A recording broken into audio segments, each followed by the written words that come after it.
इस वीडियो में हम डिस्कस करेंगे volume of a right circular cone with base radius with base radius R and height H using triple integration. So हमें पता है कि आपके पास वॉल्यूम ऑफ सर्कल क्या, वॉल्यूम ऑफ स्फीयर क्या होती है, 4.3 पाई ए क्यूब या आर क्यूब।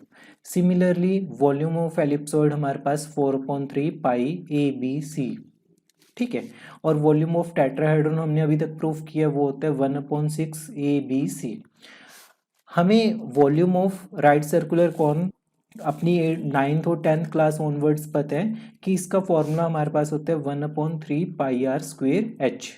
पर ट्रिपल इंटीग्रेशन की ये एक एप्लीकेशन है कि ये किसी भी सरफेस की, किसी भी 3 डायमेंशनल फिगर के आपको वॉल्यूम निकाल के दे सकते हैं। सो हम इस क्वेश्चन में वॉल्यूम फाइंड आउट करेंगे राइट सर्कुलर कोन की।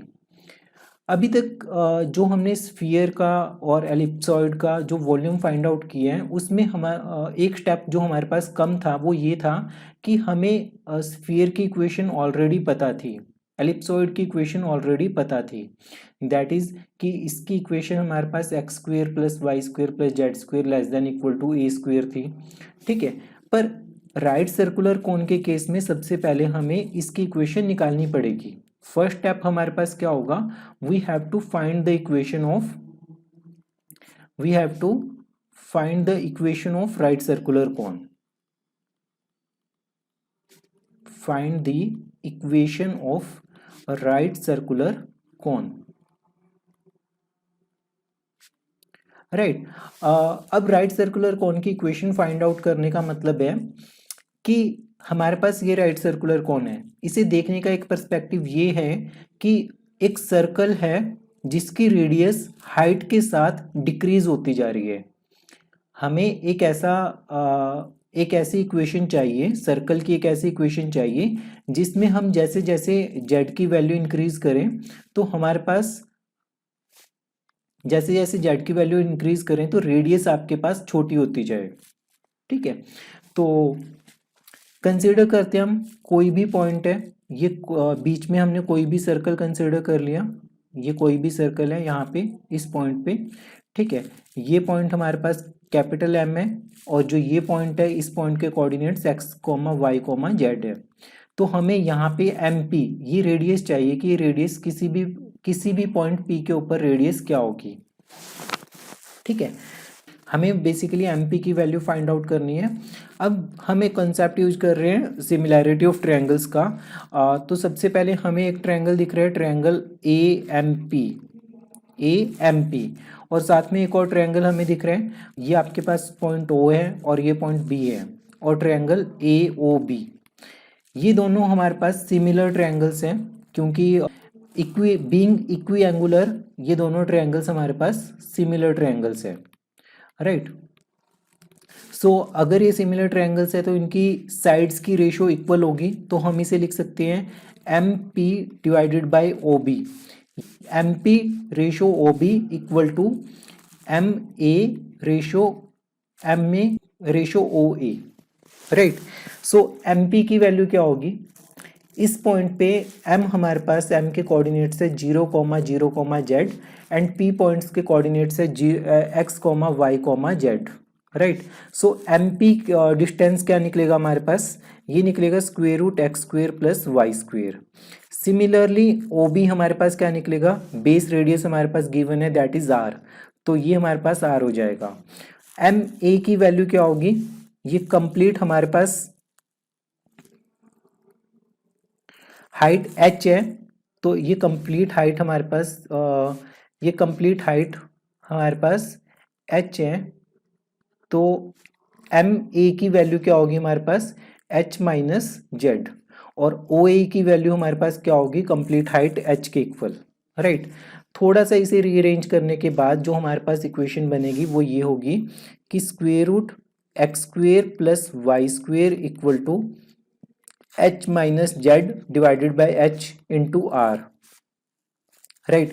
स्क्वेयरिंग बोथ साइड्स करने के बाद हमारे पास हमें मिलेगा X square plus Y square equal to h minus Z upon h का whole square into R square. ठीक है, तो बेसिकली ये हमारे पास एक सर्कल की ही इक्वेशन है, बट ऐसा सर्कल है कि जिसमें जेड की वैल्यू जैसे जैसे इंक्रीज करेगी रेडियस आपके पास छोटी होती जाएगी। ठीक है, तो ये सबसे फर्स्ट स्टेप हमने फाइंड आउट किया, ये हमारे पास इक्वेशन ऑफ कोन है, ये हमने फाइंड आउट की है इक्वेशन ऑफ राइट सर्कुलर कोन। अब इस इक्वेशन राइट सर्कुलर कोन की इक्वेशन फाइंड आउट करने के बाद अब हमने हमारे पास वॉल्यूम का फॉर्मूला है, like volume of right circular cone is given by ये कैसे दी जा रही है, triple integration dx dy dz over the surface v। जो v सरफेस है वो हमारे पास है x y z such that z की वैल्यू आपके पास 0 से h के बीच में लाई कर रही है, राइट, और x square plus Y square less than equal to R square upon H square into H minus Z का होल स्क्वेयर। ये वाली टर्म हमने यहाँ से कंसिडर की है x और y की लिमिट्स, राइट। तो इसे थोड़ा सा रीअरेंज करके हम इस तरीके से लिख सकते हैं x y z such that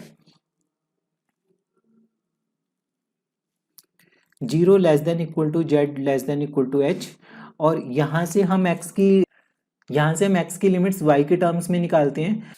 जैसे हमारे पास होता है कि X square plus Y square less than equal to R square, तो सबसे पहले हम यहाँ से x की लिमिट्स निकालते हैं y के टर्म्स में। तो हम क्या करते हैं, X square less than equal to R square minus Y square. So इसे लिखा जा सकता है x less than equal to square root R square minus Y square less than equal to minus square root R square minus Y square. So similarly हम यहाँ से इसी concept का यूज करके यहाँ पे x की लिमिट्स फाइंड आउट करेंगे। तो हम इसे लिख सकते हैं minus square root R square upon H square into H minus Z का whole square minus Y square less than equal to X less than equal to ये कंप्लीट टर्म वट with positive sign square root R square upon H square H minus Z का whole square minus Y square, right. तो फिर हमें अगर y की limits यहाँ पे निकालनी हो तो x वाली टर्म खत्म करेंगे हम, तो y की लिमिट्स डायरेक्टली माइनस r से r के बीच में आ जाएगी।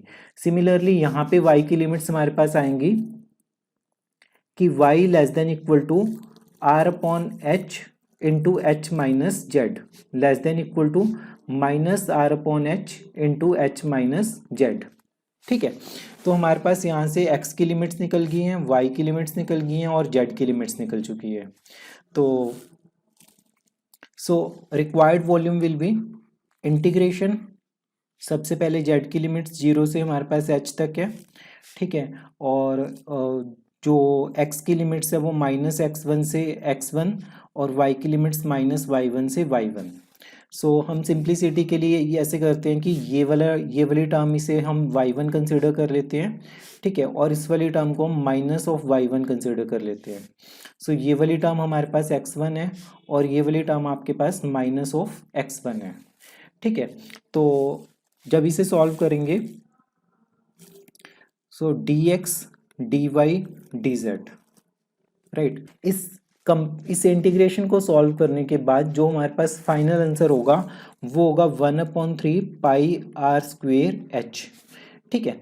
तो इस क्वेश्चन में बेसिकली हमने सिर्फ एक स्टेप एक्स्ट्रा किया था, सबसे first step that is equation of right circular cone find out की थी हमने, ठीक है।